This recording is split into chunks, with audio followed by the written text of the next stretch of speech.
जो आज हम पढ़ेंगे पाठ 13 विशेषण। विशेषण शब्द का अर्थ है विशेषता बताने वाले। विशेषण शब्द संज्ञा या सर्वनाम के गुण दोष एवं विशेषता बताते हैं।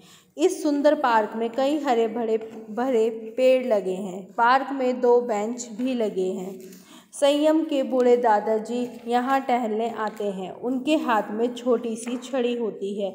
उपयुक्त अनुच्छेद में सुंदर, कई, हरे भरे, 2, बूढ़े, छोटी आदि शब्द संज्ञा शब्दों की विशेषता, गुण दोष, गुण संख्या आदि बता रहे हैं।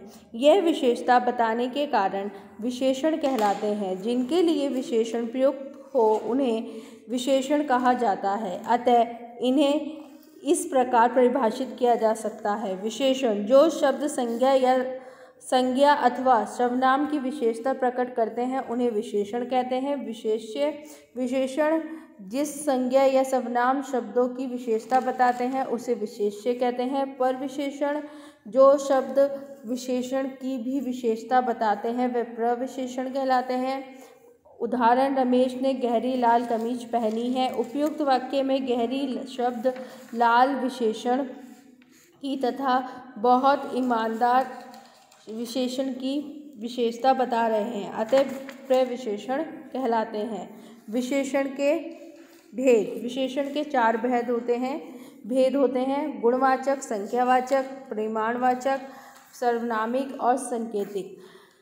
गुणवाचक वो होते हैं स्टूडेंट्स जो हमें गुण दोष, आकार, रूप, रंग के बारे में बताते हैं। गुणवाचक संज्ञा के अन्य उदाहरण दे रखे हैं। गंध के आधार पर सुगंधित, बदबूदार। गुण दोष के आधार पर अच्छा, बुरा, सुंदर। संख्यावाचक विशेषण जो हमें संख्या का बोध कराते हैं वो हमारे कहलाते हैं संख्यावाचक। जैसे कि पेड़ पर 4 चिड़ियाँ बैठी हैं।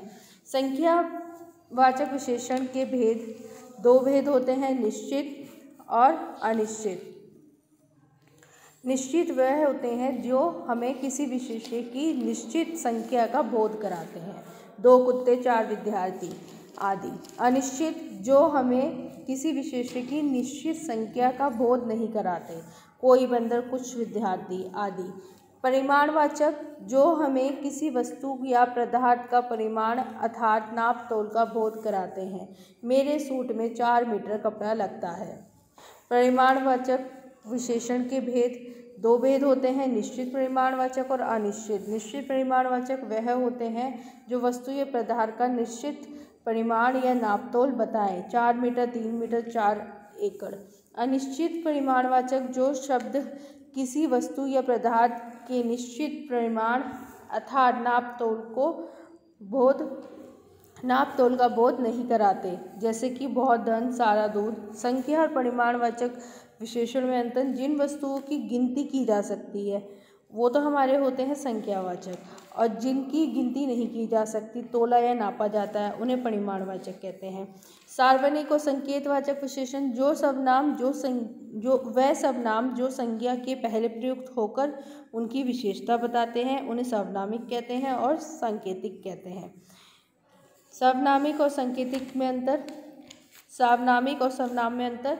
सर्वनाम का प्रयोग संख्या के स्थान पर किया जाता है, परंतु सर्वनाम शब्दों का प्रयोग संज्ञा शब्द की विशेषता प्रकट करते हैं तो वह सार्वनामिक कहलाते हैं। विशेषण की अवस्थाएं। तुलना की दृष्टि से विशेषण की 3 अवस्थाएं, मूल अवस्था, उत्तरावस्था और उत्तमा अवस्था। मूल अवस्था सुंदर, उत्तरावस्था सुंदरतर और उत्तम अवस्था सुंदरतम, योग्यतर और योग्यतम। विशेषणों की रचना 4 प्रकार की होती है, संज्ञा, सर्वनाम, क्रिया और अव्यय। संज्ञा रूप विशेषण रूपवती, ओके, और सर्वनाम के द्वारा की जाती है। जब सर्वनाम के द्वारा होती है, सर्वनाम और विशेषण में मैं, मेरा, हम, हमारा। क्रिया के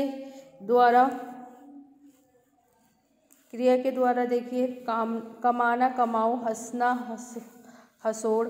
अव्यय के द्वारा भीतर, भीतरी, आगे, अगला। I hope you all are understand. Read this chapter again and again. Thank you.